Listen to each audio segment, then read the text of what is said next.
Cette série est consacrée à la révélation que, comme nous croyons, le Seigneur a révélé à ses serviteurs les prophètes, de ce qui commencera à se produire sur le territoire de tels pays comme l'Angleterre et la France, et quel rôle jouera-t-il le Kazakhstan pour le peuple de ces États.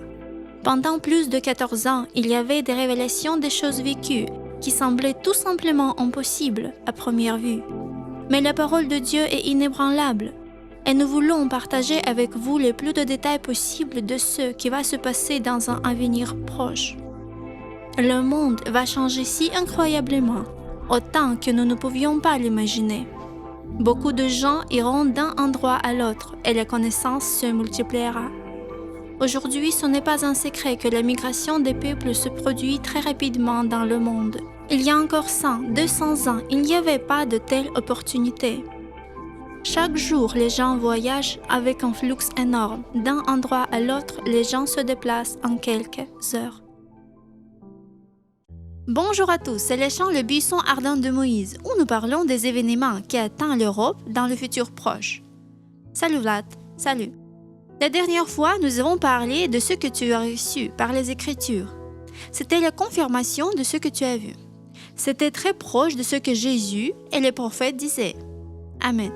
Je me souviens aussi que tu parlais de la prière et du mouvement prophétique de l'Esprit Saint en Angleterre, exactement.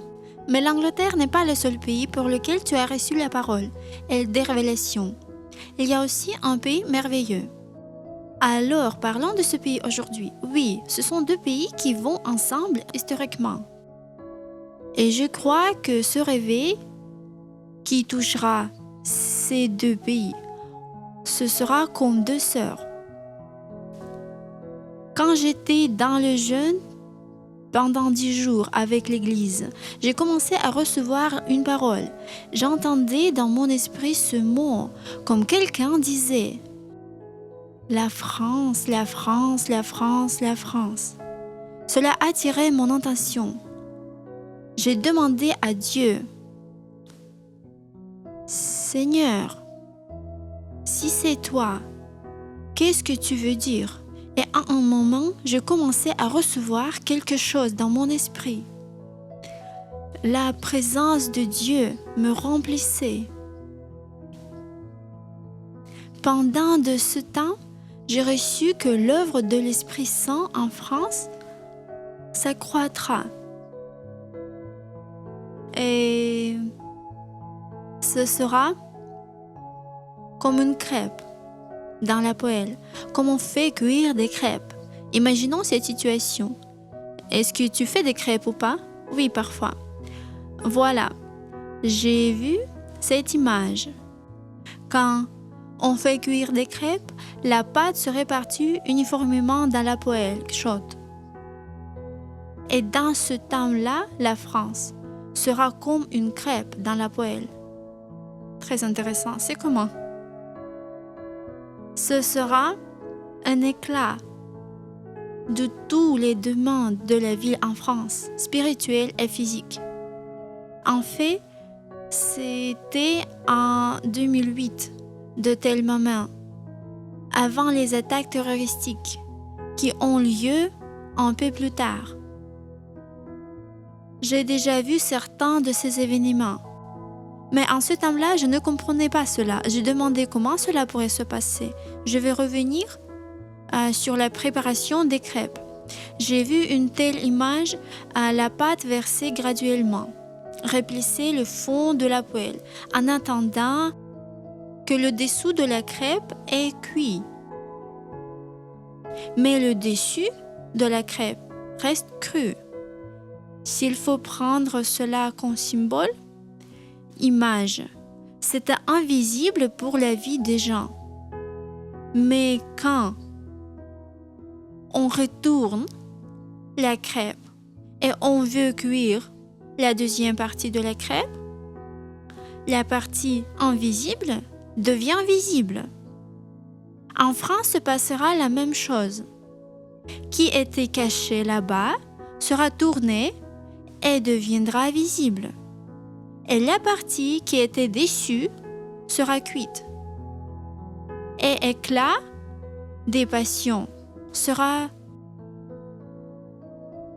tangible. Sais-tu, les crêpes sont cuites rapidement. Oui, exact. C'est intéressant que cela se passera vite.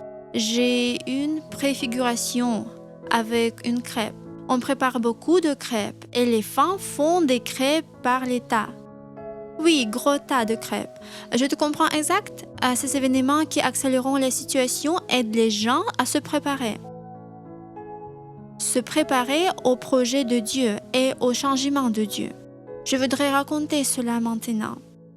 Parce que cela poussera ou incitera les chrétiens à la position nécessaire dans leur pays.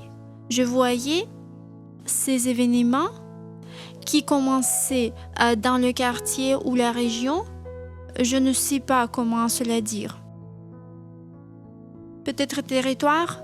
Oui, le territoire, la région de la Normandie et la plus grande concentration de l'Esprit Saint était à Le Havre.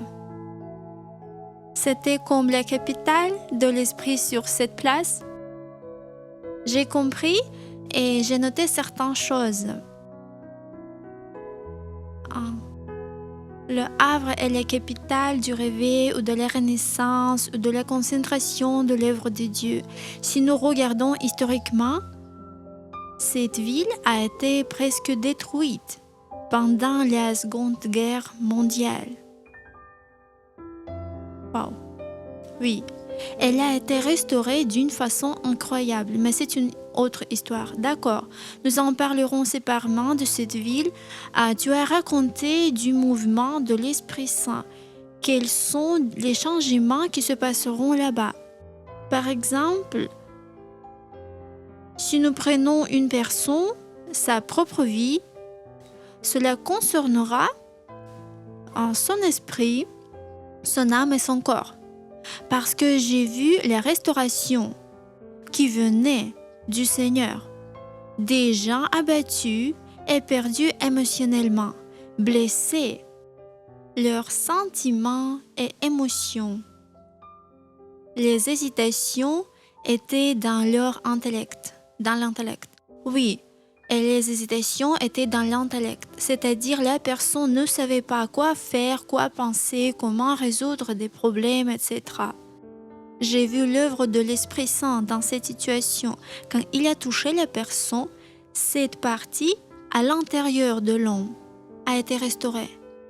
Donc la restauration de son esprit, son âme, son corps par le Seigneur, notamment par le Seigneur. Oui, j'ai vu quelque chose se passer sans intervention humaine. Alors, c'était si surnaturel.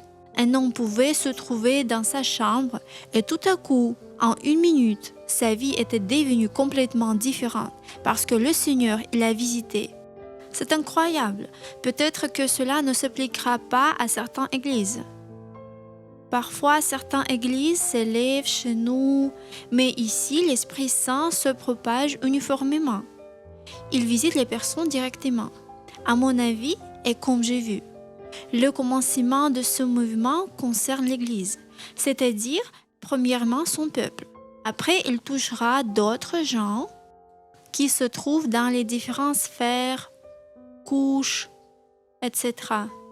Autrement dit, la couche où se trouve la personne. Ainsi, je me corrige. La restauration commencera dans l'Église parmi les chrétiens qui sont en état de panique. Oui, j'ai vu comme tel, comme cela m'a été montré. Aujourd'hui, je perçois cela par la foi. Il y a déjà certains témoignages et quand je parle aux gens, je remarque cette partie. La restauration des chrétiens dans le Seigneur. Oui.